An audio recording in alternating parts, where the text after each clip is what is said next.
A few years ago, whilst I was watching television, I came across an old jazz music program from 1966 called Jazz 625. The program featured the Dizzy Gillespie Quintet. Now, Dizzy was one of the great jazz trumpeters of the bebop era in the 50s and 60s, and went on to have a long career in music until his death in 1993. But I remember distinctly that about halfway through the show, Dizzy stepped up to the mic and said that he thought this was a good time to introduce the musicians. And I, of course, assumed, like everybody else, that he was going to say their names and that they would just take a bow. But instead, he started introducing them to each other. Very amusing.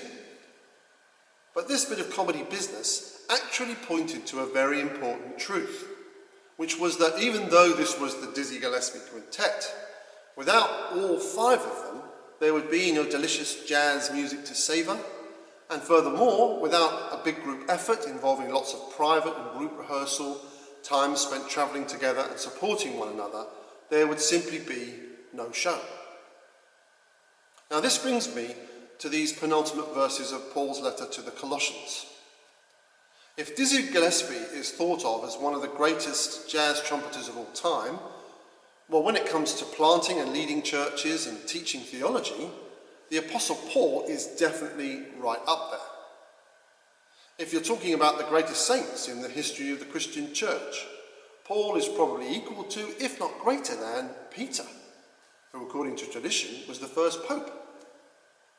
Paul was not only the early driving force behind the evangelization of non-Jews, but it is his teaching that has shaped much of Christian theology down the centuries. Now, it's not so easy to judge what the early church thought of Paul around the time he wrote this letter to the Colossians. But there are clues in the New Testament that seem to indicate that Paul was seen, even then, as a great spiritual authority, especially to the Gentile churches of Asia Minor, many of which he had founded or had been involved in founding.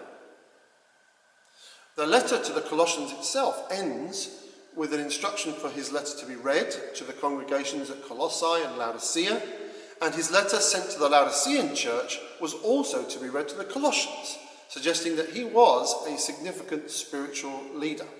And indeed, many of Paul's letters contain instructions and commands suggesting that he had some form of spiritual authority over these believers. Other letters of Paul, like the letters to the Corinthians and the Galatians, show him exerting church discipline. And we've already seen how the main purpose of the letter to the Colossians is to deal with a heresy that has arisen in that church. By careful teaching and instruction, Paul is trying to stamp out this heresy, assuming that the Colossians will respond to his authority and his reputation as a spirit-filled apostle and teacher, who even now is under arrest in Rome for his preaching of the gospel. So here we have a church superstar, a charismatic, fearless leader speaking truth and wisdom and leading his followers towards the goal, which is a life lived in the will of God. But at the end of Paul's letter, he makes time and space to introduce the band, the team, the little community that has formed around him in Rome, and also to reinforce the personal connection between himself and his beloved church communities. And when I reflected on this, I was reminded of the vital truth that great lives are always the result of great teams or communities. If you read the accounts of Paul's activities in Acts, you will see that he is nearly always accompanied on his travels by others. Paul himself, in his letters, is constantly referring to how much he needs others and relies on others to help him. Not only that, but very often he delegates responsibility to others to act on his behalf. And he is clearly a mentor to young pastors like Timothy, and also to Onesimus and Epaphras, who are mentioned in these verses. So when he lists these names, Paul is speaking about Team Paul, or perhaps it could be better to call them the Roman branch of Team Jesus. And he doesn't just name check them either. He also sends the Colossians a bit of news about them. The fact is that this group was Paul's support group while he was in prison. They were the ones who probably sorted out something for Paul's physical needs, like food and healthcare, and also provided for his psychological needs for conversation and care and affection. And obviously, they were also providing the lines of communication between him and the churches, taking reports from Paul of what was happening in Rome and bringing back reports of what was happening in the churches. They also helped Paul continue his work by supplying writing materials and parchments, and perhaps they even provided secretarial services. Who knows? They may have even dealt with the local authorities and the court on his behalf. Some of them, Aristarchus, Mark and Luke, had previously travelled with him on his missionary journeys. Indeed, Aristarchus was present with Paul during the riot in Ephesus, Acts chapter 19, and was probably shipwrecked with him on that fateful voyage to Phoenix in Acts 27. Onesimus and Epaphras provided Paul with a local connection with the church at Colossae. Epaphras was indeed the founder of the Colossian church, and possibly the churches at Laodicea and Hierapolis too. And yet, here he was in Rome, supporting Paul whilst he was in prison. Onesimus was also from Colossae, where he had been a slave in the service of Philemon, who was now hosting the Colossian church in his house. However, whilst he was still Philemon's slave, Onesimus had possibly stolen something from Philemon and then scarpered. Sometime later, he had clearly met Paul in Rome and became a Christian there.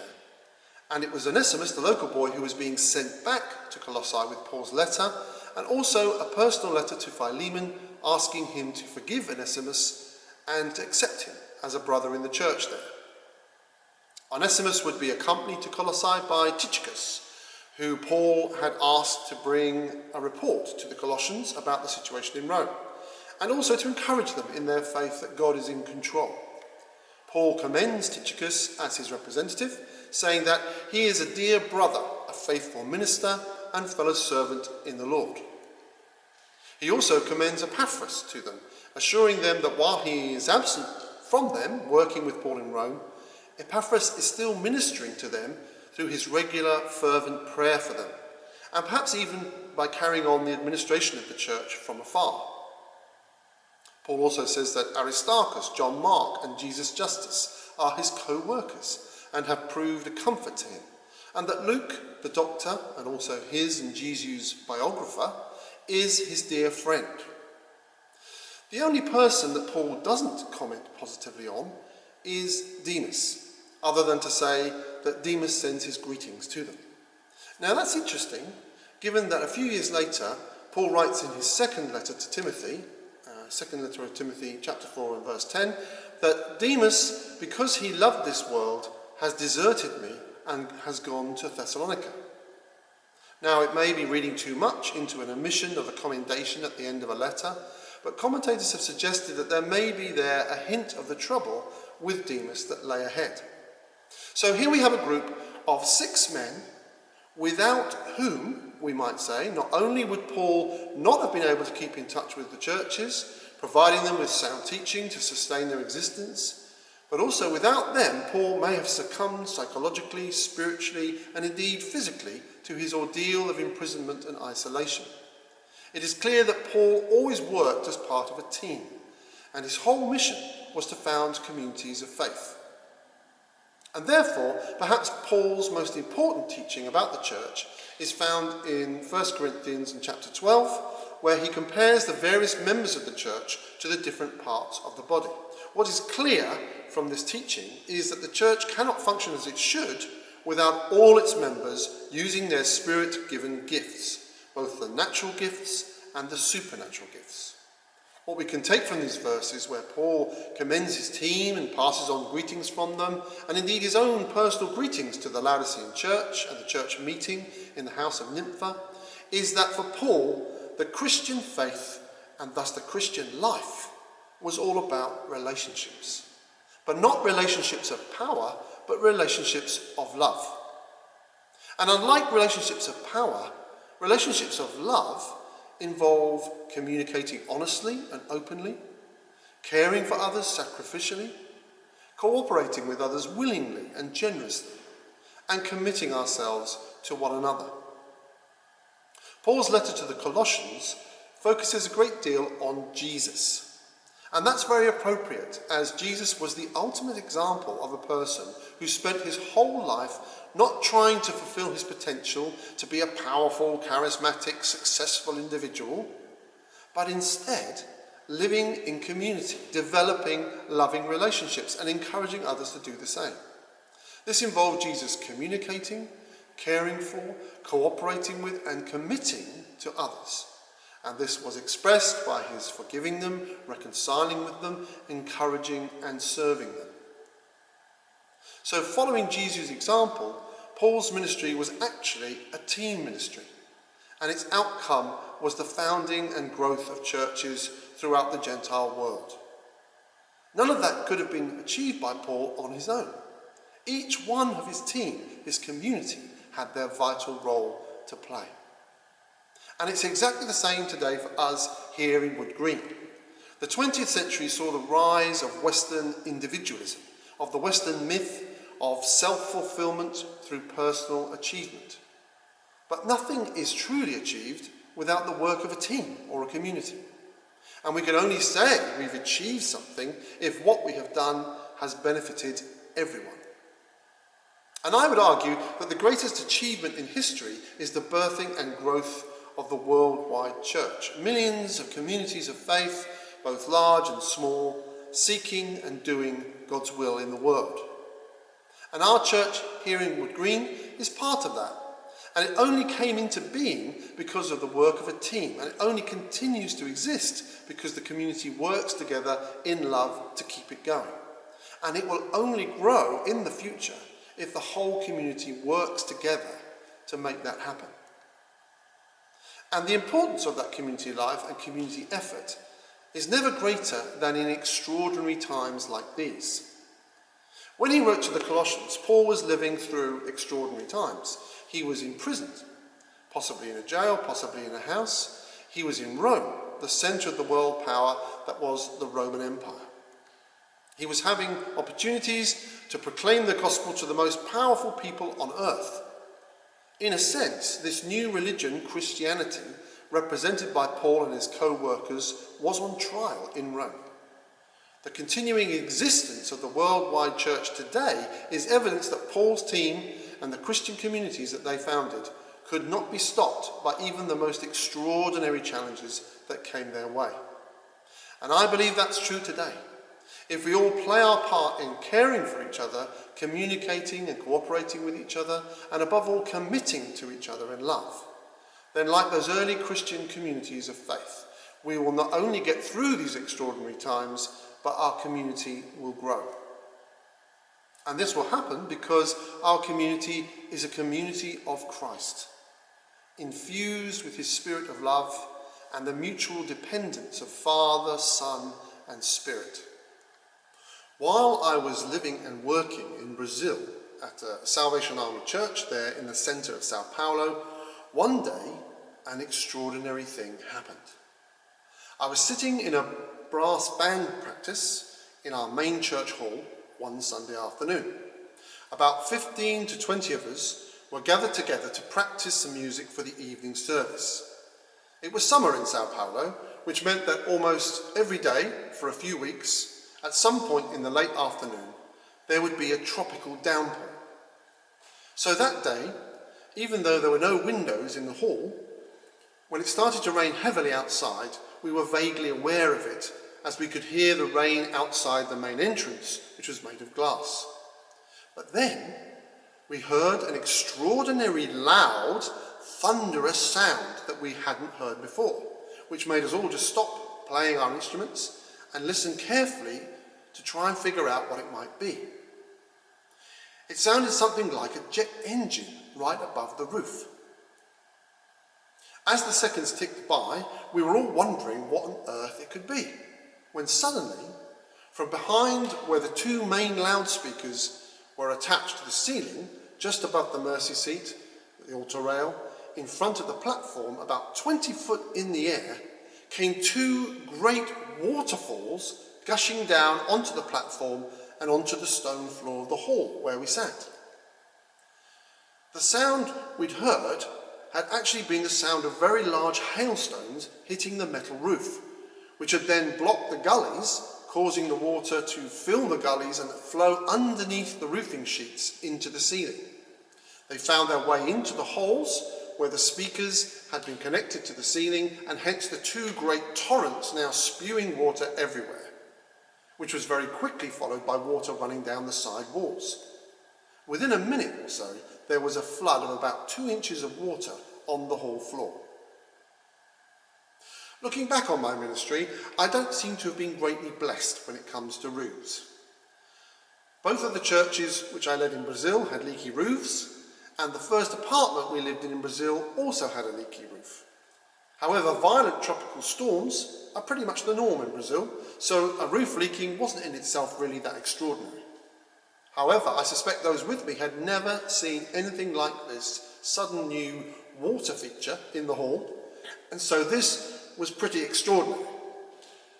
But in my book of the extraordinary, not as extraordinary as what happened next. Within seconds of the water gushing in, this rather hot and sleepy bunch of musicians, they just had their lunch before the rehearsal, they were all working their socks off, literally with their socks off. The younger, braver guys got up on a ladder while the water was still gushing over them to disconnect and take down the loudspeakers from their brackets to save them from being ruined. Others ran and got mops and buckets, while those left behind cleared all the chairs away to stop them from being damaged by the surface water. And then, as the hailstorm abated a bit, in the gloom of this windowless hall with no electric lighting because the electric had all been turned off to prevent it from shorting out, the whole group of us, including teenagers, young adults, the middle-aged, and at least one retired person, worked together furiously for about 45 minutes using mops and cloths to push all the water out of the hall, through the entrance doors, down the steps to the street, until all the surface water in the hall was cleared. As I worked alongside them, I remember thinking that this was an extraordinary group response to an extraordinary situation.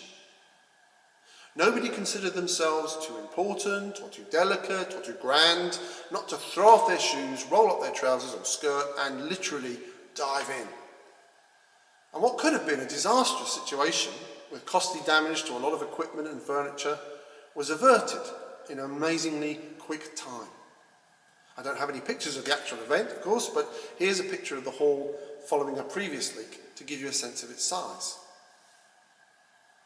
Now, this incident displayed initiative, wisdom, courage, determination, hard work, and what I've already mentioned as the foundations of a loving community: communication, cooperation, commitment, and care.